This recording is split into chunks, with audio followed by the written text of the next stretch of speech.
프랭크 로박이라는 선교사님이 계십니다. 기도의 사람이고 이분이 자신의 책인 세상에서 가장 강력한 힘 기도라는 책에서 이렇게 말합니다.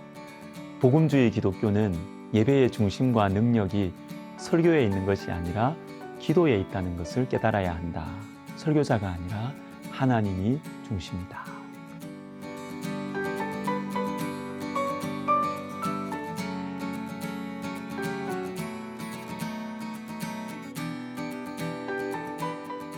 오늘 본문 22절을 보시면 이런 말씀이 있습니다. 하나님을 믿으라. 앞에서 예수님께서 말씀하신 그 무화과 나무에 대한 말씀하신 것이 그대로 이루어진 것을 보고 베드로가 어떤 말을 했어요? 그 베드로에게 하신 말씀이죠. 근데 이어서 예수님께서 이렇게 말씀하십니다. 기도하고 구하는 것은 받은 줄로 믿으라. 하나님을 믿으라. 기도하고 구한 것은 받은 줄로 믿어라. 여러분, 하나님을 믿는다는 것이 무엇이냐 하면 기도의 능력을 믿는다. 이것이라는 것입니다. 하나님께 기도하면 이루어 주신다는 것을 믿는 것이 믿음입니다.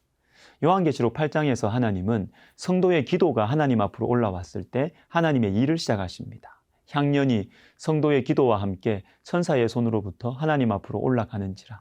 천사가 향로를 가지고 제단에 불을 담아다가 땅에 쏟음에 우레와 음성과 번개와 지진이 나더라. 성도의 기도가 하늘로 올라갔을 때 하나님께서 역사하시기 시작하신다라는 것입니다.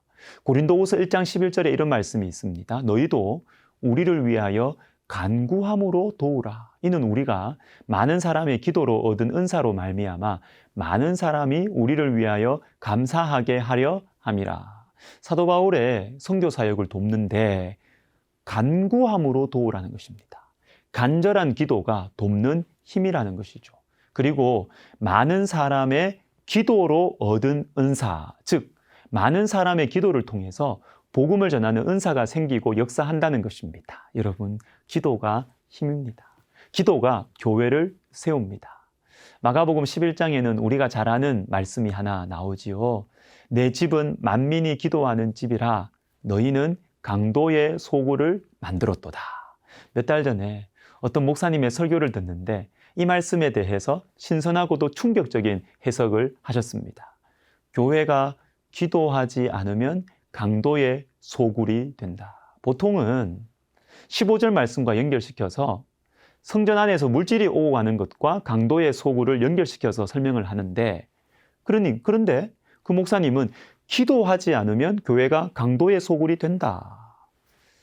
좀 신선하고 좀 이상했지만 저는 의미심장하게 다가왔습니다. 기도하지 않으면 강도의 소굴이 되는구나. 여러분, 강도의 소굴이 무엇입니까? 나의 이익을 위해서는 수단과 방법을 가리지 않는 것이죠. 그러면 기도는 무엇입니까? 기도는 하나님과의 대화입니다. 어렵고 힘들 때 수단과 방법을 가리지 않는 것이 아니라 하나님께 도와달라고 간구하는 것이 기도입니다. 하나님께서는 우리의 기도를 통해서 하나님의 뜻을 이루어 가기를 기뻐하십니다. 여러분, 저와 여러분, 우리도 조심해야 되겠습니다. 기도의 집이 강도의 소굴이 될 수 있습니다. 특히 저와 여러분은 이런저런 모습으로 교회를 섬기고 있잖아요. 우리가 기도하지 않으면 교회가 강도의 소굴이 될 수가 있습니다. 우리 자신도 그래요. 기도하지 않으면 저와 여러분의 마음이 강도가 될 수 있다라는 것입니다. 우리가 먼저 기도하십시다. 미국의 유명한 기독교 작가인 맥스 루케이도 목사님의 포켓기도라는 책에 이런 내용이 나옵니다. 이분이 상상하신 이야기인데 성경적인 메시지를 담고 있다는 생각이 듭니다. 사탄의 전략회의가 열렸대요. 악한 영이 어떤 충실한 성도에 대해서 보고를 합니다. 그를 죽이라는 지시를 받은 이 악한 영이 투덜댔습니다. 그는 흔들리지 않습니다. 제가 무슨 짓을 해도 그는 하나님을 배반하지 않아요. 위원회는 제안을 합니다. 순결을 빼앗아. 해봤죠. 그런데 너무 고지식해서 넘어오지 않습니다. 건강을 빼앗아. 몸이 아파도 불평 한마디 하지 않았습니다. 재산을 빼앗아. 농담하세요. 동전 하나 남기지 않고 탈탈 털었는데도 미친놈처럼 실실 웃고 다닙니다. 회의실엔 잠시 침묵이 감돌았습니다. 마침내 뒤쪽에서 대장인 사탄의 낮고 신중한 음성이 들렸습니다. 악한 영들은 자리에서 몸을 일으키는 타락한 천사를 보았습니다. 그가 앙상한 손을 치켜들고 말했습니다. 그의 순결을 빼앗는 걸로는 안 된다. 그의 건강을 빼앗는 걸로는 안 된다. 그의 재산을 빼앗는 걸로는 안 된다. 가장 중요한 걸 빼앗아야 한다. 그게 무엇입니까? 부하가 물었습니다. 너는 반드시 그의 기도를 빼앗아야 한다. 여러분, 사탄이 우리에게서 기도를 빼앗기 위해 수단과 방법을 가리지 않습니다. 기도를 빼앗기면 안 되겠습니다. 여러분, 우리 다시 기도의 자리로 나아가면 좋겠습니다.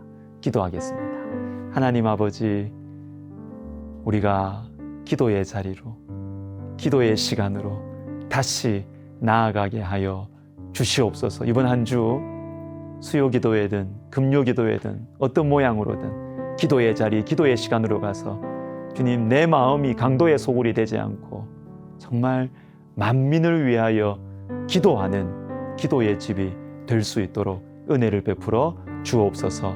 예수님의 이름으로 기도하옵나이다. 아멘.